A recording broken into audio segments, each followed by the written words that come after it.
What up, guys? This is another episode of Film Feed. I am Kyler Wilson. I'm Monica Surt. And we are going to talk to you about if Robert Downey Jr. is a dick.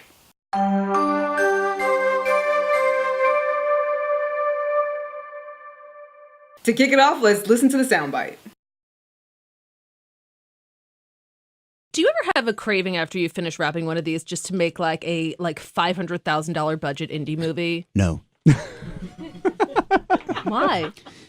Because they're exhausting and sometimes they suck, and then you just go, what was I thinking?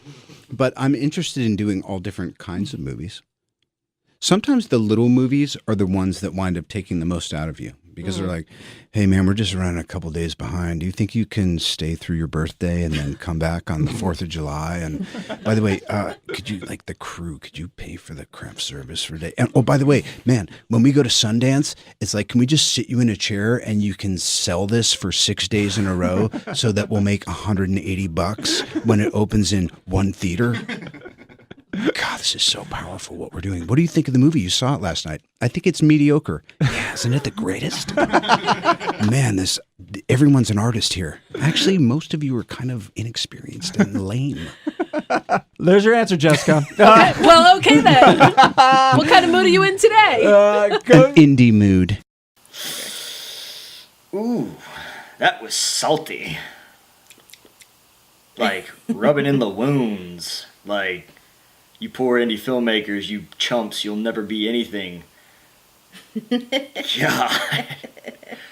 The long and short, I think that what he said was very honest and truthful, and I commend him for that. But damn, did you have to be so brutal with it? Like, I didn't feel like he was... I honestly think he was speaking for real and for true, and so he wasn't thinking about hurting anybody's feelings. I think it was probably an underlying message to everyone that is in this business that sometimes indie films be making it harder than probably the bigger feature films.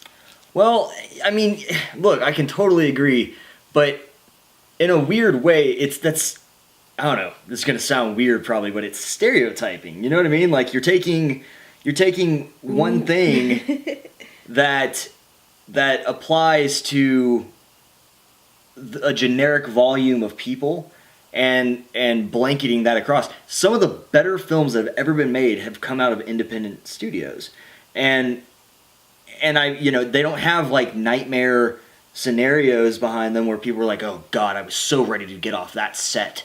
Like they had good experiences. Now, I will absolutely agree that, certain corners get cut on most indie film sets. I mean, there's no doubt about it. And I could talk about this for hours. And I've seen corners get cut where they shouldn't get cut. And, well, I've never seen... Let's see. Robert says... And by the way, but like the crew, can you pay for craft services? Never seen an indie film ask their lead actor to buy craft service. Now that's stinking. I'm sorry. Whoever asked him to do that, that's not cool. Whoever has, if you've ever done that to your actor, I can understand if he was your brother or like. You got some but issues. really, still, even that's. That being said, this is very. Come on, he jabbed. I wonder what film he was talking about. Well, he might have heard something from somebody, He did. But look, here's the thing.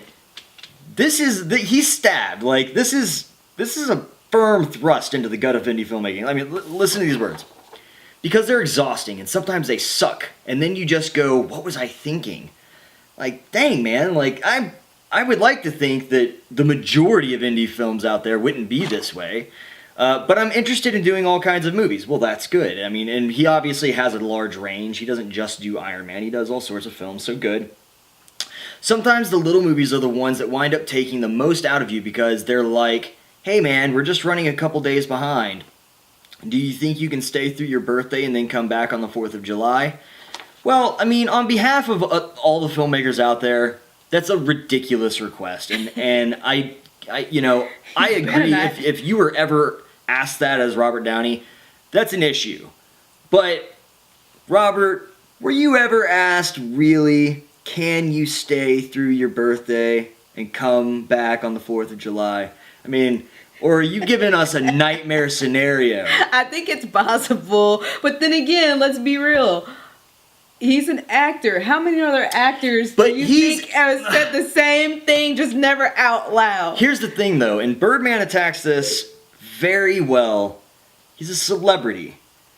He's a celebrity. He gets catered to every day of the week. Because I feel like he probably earned that. Ooh, by the grace of Shao Kahn. Okay. Ooh, sorry. We're getting into some hairy territory. To have that privilege. Look, Robert, I'm sure you're a great dude. I'm sure you worked hard to get where you're at. But when you've been catered to like that for so long, your ideals change. Your ideals change. Let's continue. Okay, he also says, oh, and by the way, and actually this is kind of his voice saying this. Like, he does this kind of like condescending sort of voice. Oh, and by the way, when we go to Sundance, it's like, can we just sit you in a chair so you can sell this movie for 6 days in a row, and so that we'll make $180 when it opens in one theater? That's probably what got most people. You know, it's everybody's trying to get in Sundance, and then they want him to do press junkets for free and all that sort of stuff, and I get it, but man, it's just, I feel like if it was something he believed in, then he would have done it and not worried about it. But I feel like maybe he just had some duds. I don't know. I feel like if you want to stay away from indie films, here's all you got to say. I don't like low budget films. I don't like doing low budget films. I don't want to do a low budget film. I worked my way. I started my career doing low budget films. I worked my way up, and now I no longer have to do that. And that is no longer my interest. My interest is no longer low budget indie films. I want to do big budget blockbusters. I think everybody would have taken that response a lot better. He went so in depth here. He went so elaborate, and he mocked the generics of indie filmmaking. And like, I'm an indie filmmaker, and you work on indie sets, and yeah, they're not as well functioning as a high budget set, you know, that we've also worked on. We know that, but at some point with the budget, it's not just about the budget. It's about the art of it, you know. And I don't want to sound like I'm saying, oh, it's art house is the way to go, because that's not it at all. That's not it at all. My dream is to make artistic films that get high budgets. Like, that would be the greatest thing on the planet. But we have to face facts. I did the numbers. I showed you the numbers. I did a whole video on how the big budget scene is all about doing remakes. Out of the previews that we saw tonight, how many of them were remakes? Every mother effing one of them. So more Marvel. And there is something to be said for working on an original script, and most original scripts at this point in time are low budget indie films. So that is why I think that what was said was in poor taste. While very true, I've worked on some terrible low budget sets. Oddly enough, it was because of the lead actor involved, not because of the crew. But beside the point. We have all kind of people asking you that. What are you talking about? I will not. But anyways, end of story. Those are my thoughts. Finish it up. I honestly just think he was just letting it go. He wasn't keeping any sort of filter or composure. And like I said, I honestly don't think he meant to hurt anybody's feelings, but I think it was a message for everybody in this business to be a little bit more keen to what they're doing and what they're asking.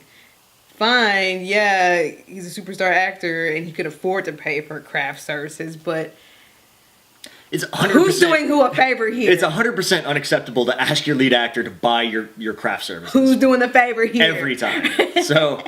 So we're all in agreement there. Well, ultimately, I mean, I'll probably catch a lot of flack because I agree with them. Fine. I'll probably catch a lot of flack because I don't. But it's just one of those things where, you know, it's almost how many other actors are probably thinking that same thing. They just never say it out loud. I think it's just a message to everybody to be a little bit more what is it? Cautious of how you approach things, and I mean, you should be professional. Like, I agree. Yeah.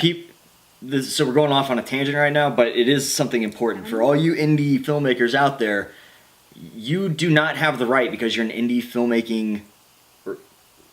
You do not have the right, because it's an indie set, a low budget set, to cut corners. In fact, you have to do the exact opposite. You need to not cut corners. You need to make sure those corners are as rigid as can possibly be, because that will end up making your movie more successful.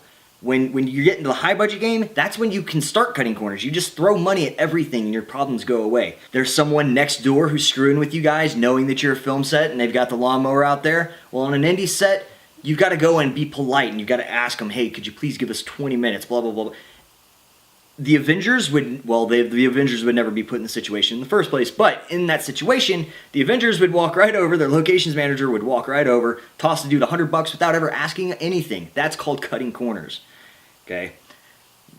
You cannot do that as an indie filmmaker, and when you do that as an indie filmmaker, these high budget actors, they know, and they can tell, and they will call you on your shit. They'd be like, what? They will call you out, man, and I've had it happen.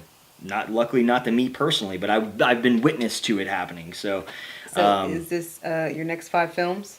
5 indie films that appeared not to cut corners and did a good job with it? Who knows? We'll see. Anyways, I think we pretty much covered it. She is 100% for Robert Downey. I'm a little on the fence. I tend to agree a little bit, tend to disagree a little bit. What do you guys think? Make sure to let us know in the comment section below. Monica, what else should they do? You should go hit us up on Facebook and Twitter. Duh. Let everybody know what's going on. Duh. And like and subscribe and all that good jazz. It's all down there somewhere. I don't know. It's one of these. Just do it. All right? So that was Film Feed. We'll talk to you later. Peace. Bye.